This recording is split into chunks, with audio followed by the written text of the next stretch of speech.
Good morning. Welcome to my channel, English Literature. Today we'll talk about the contemporary writers of Chaucer. And among the contemporary writers of Chaucer, three names are worth mentioned. They are William Langland, John Gower, and John Wycliffe. And apart from there are other names also. They are John Barber, Sir John Mandeville, and some anonymous writings about whose authorship was still in dispute. William Langland, 1332 to 1386 AD. Among the contemporary writers of Chaucer, the most remarkable name is William Langland, who is particularly famous for his allegory, The Vision of Piers the Plowman, or Piers the Plowman.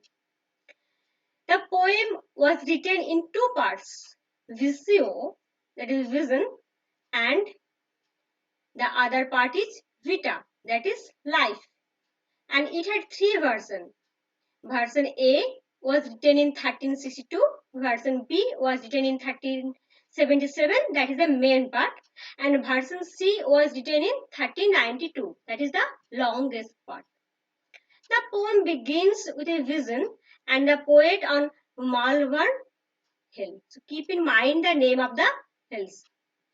In his vision, he experienced the corruption and injustice of society.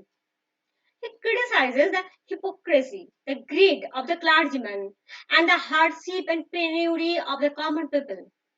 He emphasized three virtues. What were these three virtues? They are do well, that is do well, to bet, that is do better, and to best, that is do best. These are the three virtues mentioned in Langland's Piers the Plowman. Here I meet with seven deadly sins: pride, lust, envy, anger, covetousness, gluttony, sloth. So these seven deadly sins. These two are very important to keep in mind that in Langland's Piers the Plowman, he emphasized three virtues. What were these three virtues? Do well, do better, and do best. And what was these seven deadly sins? Keep these names in mind.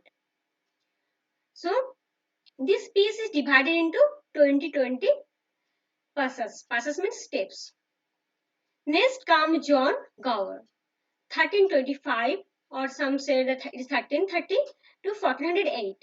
Like Chaucer, he was also efficient in three languages: English, French, Latin, with equal dexterity. He also emphasized moral virtues and highlighted social follies and foibles in a satiric tone. So they also condemn the social corruption, particularly to the essential ecclesiastical corruption and social contrast among the poor and rich.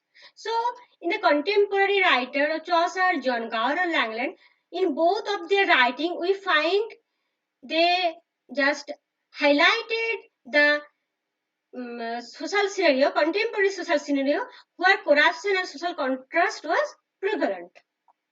Chaucer's Troilus and Cressida was dedicated to him. This is very important, and we already have discussed it. The Chaucer's Troilus and Cressida was dedicated to John Gower, O Moral Gower. Among his writings, the significant ones are Speculum Meditatis. This is written in French. You have to keep in mind these works and their language. It is a French allegory that is focuses on man's life on earth and religious or moral duties. Next one is Vox Clamantis, that is written in Latin. Vox Clamantis written in Latin, Speculum Meditatis written in French. The meaning of the title is the voice of one crying out. So what is meant by Vox Clamantis? Vox Clamantis means the voice of one crying out. The peasants' revolt by Wat Tyler was described. So it is very important to keep in mind in which work of John Gower peasants' revolt by Wat Tyler is described.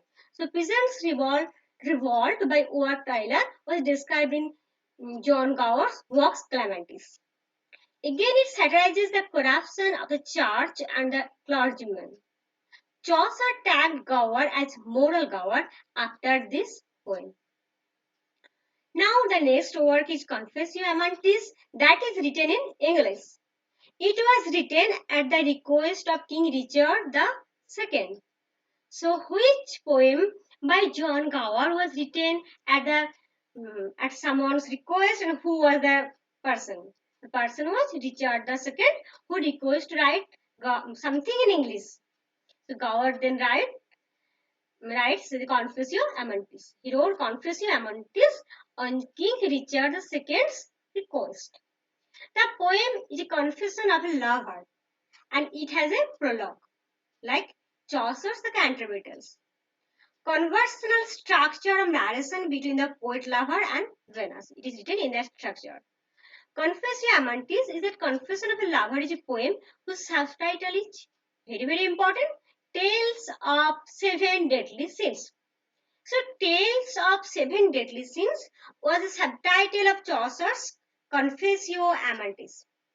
There are 8 books, one for each sin, and the number 8 gives an account of virtues. So, there in Confessio Amantis, there is total 8 books. 7 books is for the 7 deadly sins, and the last one is for the virtues. So 7 are for the 7 sins, and the last one is for virtue. So total 8. Now, Shakespeare's Pericles draws its sources from Gower's Confessio Amantis. It is an important thing to note down, that Shakespeare's Pericles draws its sources from Gower's Confessio Amantis. Next come John Wycliffe, 1320 to 1384. He was a leader of the Lollards movement. He was a religious reformer and translator of the Bible. He was also taken as the founder of English prose and originator of European Protestantism. Okay. At this time, Roman Catholic Church was at its supreme power. The church and the clergyman enjoyed unquestioned loyalty and authority. They became the breeding ground of corruption. Where there is power, there is also corruption. Actually, power and corruption go hand by hand. And people gradually get disillusioned by their sermons, which they preach, but they did not follow themselves. Again, such disastrous incidents like the Black Death and long drawn 100 years war or fibbling 100 years war or fibbling the England, drawing its energy and economy. Now, there is a fuming, a deep hostility and antagonism towards religion and government. So a secular spirit started blowing over the mind of England. Growing interest towards humanism and desire to question the orthodox beliefs. These things which were getting generated in people's mind get their voice in John Wycliffe. These questions, these queries, they found their voice in John Wycliffe. He opposed many corrupted and duplicate practices of the church and their lives of outrageous pomp and profligacy that was in stark contrast with the penury of common people. He is regarded as the predecessor of Protestant idealism in England, and his followers are known as Lollards. And their anti-cleric movement, that was from 1300 to 1500, is known as Lollards movement. He, along with his followers, translated Bible. It is very, very, very significant work in vernacular language for the comprehensiveness of common people. Till then, Bible was far away from the reach of common people and was under the monopoly of the church. But when Wycliffe made the Bible accessible to all, then even the common people can understand, they can read. He was hailed as the morning star of Reformation and evening star of scholasticism. By whom? By historian John Bell. Now, Summa Theologia was his important book. Summa Theologia. Along with this, he wrote many pamphlets criticizing the corruption and monopoly of the church. Next is John Barber, 1316 to 1395. John Barber was a Scottish poet who is famous for his Bruce. It is an alliterative romance that deals with a battle under the leadership of Robert Bruce. We all know the story of Robert Bruce, the story of the spider and Robert Bruce. Spider is trying to make a web at the roof of the cave. It was falling again and again, and observing the spider, his spirit, Robert Bruce gain his spirit, and again went for the war. And finally, he just won the battle. Next, Sir John Mandeville. John Mandeville, 1300 to 1399. The Voyage and Travels of Sir John Mandeville. It was written in French. Actually, this time that is written 1399. It is the probable time that in this period, within this period, Sir John Mandeville was born and died. It was written in French. It was a famous and popular traveler in contemporary Europe.